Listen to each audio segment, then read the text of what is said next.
Good morning, dear students. Welcome to this science class. Today we continue our discussion on chapter 1, that is chemical reactions and equations. In today's class, you will learn about types of chemical reactions. During a chemical reaction, atoms of one element do not change into those of another element, nor do atoms disappear from the mixture or appear from elsewhere. During a chemical reaction, atoms of one element do not change into those of another element, nor do atoms disappear from the mixture or appear from elsewhere. Actually, chemical reactions involve the breaking and making of bonds between atoms to produce new substances. Let us see the first type of reaction, that is combination reaction. Let's go for an activity. Take a small amount of calcium oxide or quicklime in a beaker. Slowly add water to this quicklime. Touch the beaker. Do you feel any change in temperature? You are taking calcium oxide or quicklime in a beaker and adding water to this quicklime, and you just touch the beaker. Do you feel any change in temperature? Of course, on touching the beaker, we feel it is hot.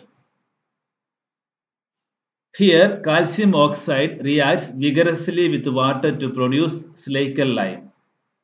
The chemical name of Slaker lime is calcium hydroxide, releasing large amount of heat.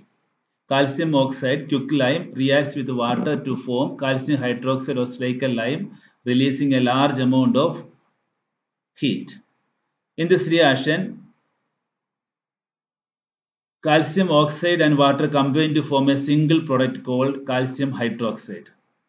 Such a reaction in which a single product is formed from two or more reactants is known as combination reaction. Let's go for the definition.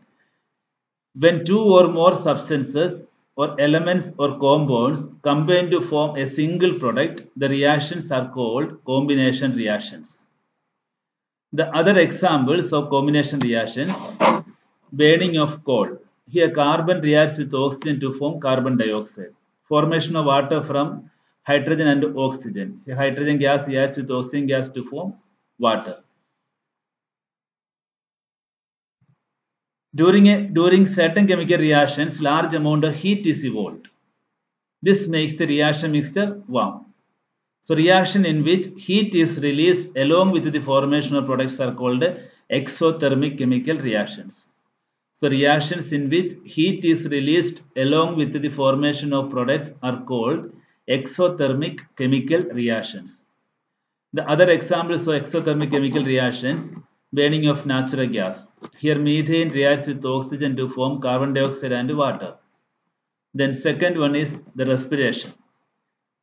The respiration is an exothermic process. We all know that we need energy to stay alive. We get this energy from the food we eat. During digestion, food is broken down into simpler substances. For example, rice, potatoes, and bread contain carbohydrates. These carbohydrates are broken down to form glucose. This glucose combines with oxygen in the cells of our body and provides energy. The special name of this reaction is respiration. See, the equation is given here. So, third example is the decomposition of vegetable matter into compost is also an example of exothermic reactions. So these are the three examples of exothermic reaction. During chemical reaction, heat is released. Such kind of reactions are called exothermic chemical reactions. The second type of reaction is known as decomposition reaction. Let's go for an activity. Take about 2 gram ferrous sulfate crystals in a dry boiling tube. This ferrous sulfate crystals, just look at the color.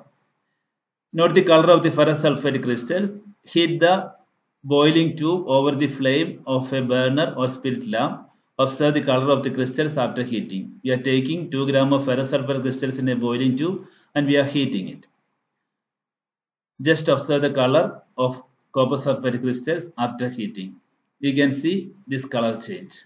The green color of the ferrous sulfate changes to brown and peculiar sulfur smell comes out from the test tube. So this is the equation. Ferrous sulfate on heating, ferric oxide, sulfur dioxide and sulfur dioxide are formed. In this reaction, you can observe that a single reactant, here ferrous sulfate, a single reactant breaks down to give simpler products. This is a decomposition reaction. So ferrous sulfate crystals lose water when heated and the color of the crystal changes. It then decomposes to ferric oxide, sulfur dioxide and sulfur dioxide. So ferric oxide is a solid while sulfur dioxide and sulfur dioxide are gases. See here single reactant breaks down to give simpler products.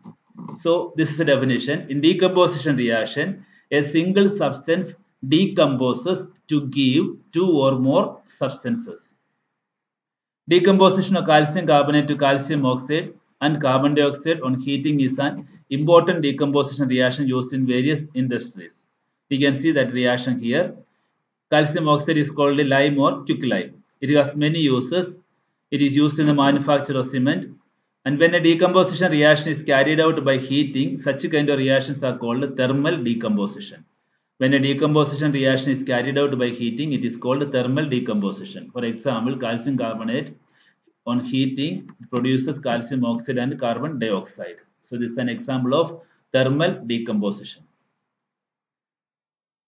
Another activity, take about 2 gram lead nitrate powder in a boiling tube. Hold the boiling tube with a pair of tongs and heat it over the flame.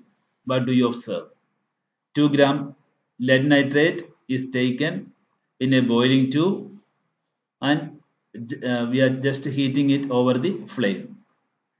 A yellow precipitate of lead oxide form with the evolution of brown nitrogen dioxide gas which has an irritating smell. This is observation. Yellow precipitate of lead oxide forms in the test tube with the evolution of brown nitrogen dioxide gas which has an irritating smell. This is a reaction. Lead nitrate on heating, lead oxide, nitrogen dioxide and oxygen are formed. Another activity, take a plastic mug, drill 2 holes at its base and fit rubber stoppers in these holes. Insert carbon electrodes in these rubber stoppers. You can see in this diagram. Connect these electrodes to a 6-volt battery. It is connected here. Fill the mug with water such that the electrodes are immersed. So these electrodes are immersed in the water. And add few drops of dilute sulfuric acid to the water. Take 2 test tubes filled with water and invert them over the 2 carbon electrodes. Here you can see 2 test tubes are taken and they are inverted over the 2 carbon electrodes. Now switch on the current and leave the apparatus undisturbed for some time. You will observe the formation of bubbles at both the electrodes. These bubbles displace water in the test tubes. Now the question, is the volume of the gas collected the same in both the test tubes? Once the test tubes are filled with the respective gases, remove them carefully. Test these gases one by bringing a burning candle close to the mouth of the test tube. Let us see the observation. Actually, what is happening here? The amount of gas collected in cathode is twice that of at anode. The amount of gas collected in cathode is twice that of at anode. The gas collected at cathode is hydrogen, while the gas collected at anode is oxygen. The oxygen is collected here in anode and hydrogen is collected at cathode. When we bring burning candle close to the mouth of one of the test tube, the gas in the test tube catches fire and burns with a pop sound, indicating that the gas in the test tube is hydrogen. That means the gas in the cathode side, that is hydrogen gas. Whereas when a burning candle was introduced into the other test tube, the candle started burning brightly, indicating that the test tube containing oxygen. Because of the abundance of oxygen accelerates the combustion reaction. So here the observation is the amount of gas collected, that is hydrogen gas, is twice that of at anode. Another activity, take about 2 gram silver chloride in a china dish. Place this china dish in a sunlight for some time. Observe the color of the silver chloride after some time. We are taking 2 grams of silver chloride in a china dish and we are placing or keeping this china dish in sunlight for some time. After some time, just observe the color of the silver chloride. The original color of silver chloride is white. The white silver chloride turns gray in sunlight. This is due to the decomposition of silver chloride into silver and chlorine by sunlight. You can see the reaction here. AgCl silver chloride on heating, you can see silver and chlorine. Decomposition is taking place. Silver bromide also behaves in the same way. You can see silver bromide, silver and bromine are formed. The above reactions are used in black and white photography. What form of energy is causing this decomposition reaction? We have seen that the decomposition reactions require energy either in the form of heat, light or electricity for breaking down the reactants.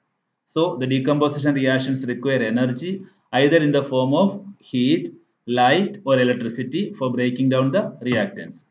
The reaction in which energy is absorbed are known as endothermic reactions. Reactions in which energy is absorbed are known as endothermic reactions. Dear students, this is all for today's class. Next class, you will learn about displacement reactions. Till then, bye. Take care.